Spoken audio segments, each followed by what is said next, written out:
आणि साहजिकच आहे,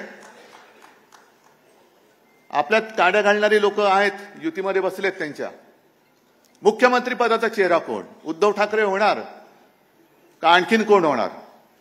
मी आज सगळ्यांसमोर स्वच्छ सांगतो की पृथ्वीराजजी तुम्ही आलात, पवारसाहेब तुम्ही आलात, तुम्ही आत्ता तुमच्यापैकी कोणाच्याही मुख्यमंत्री पदाचा जाहीर करा, उद्धव ठाकरेचा त्याला पाठिंबा असेल, या जाहीर करा. कारण मुळामध्ये मी माझ्यासाठी लढतो ही भावना माझ्यात नाहीये. ज्या क्षणी मी मुख्यमंत्रीपद सोडलं ते पुन्हा जे काही लढतं मी माझ्या स्वार्थासाठी नाही लढत, माझ्या महाराष्ट्राच्या स्वार्थासाठी लढतोय.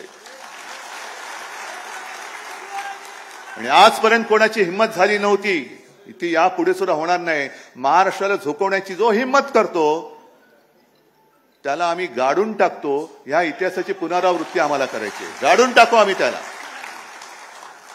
त्याच्यामुळे हे जे काय चाललंय, मुख्यमंत्री कोण होणार तर आत्ता जाहीर करा, या सगळ्यांच्या समोर जाहीर करा. आणि मी तुम्हाला पाठिंबा देतो की नाही ते होऊ द्या, सगळे चॅनेलवाले करून टाका जाहीर. मुख्यमंत्री कोण होणार आम्ही बघू काय करायचं ते, आम्ही नाही.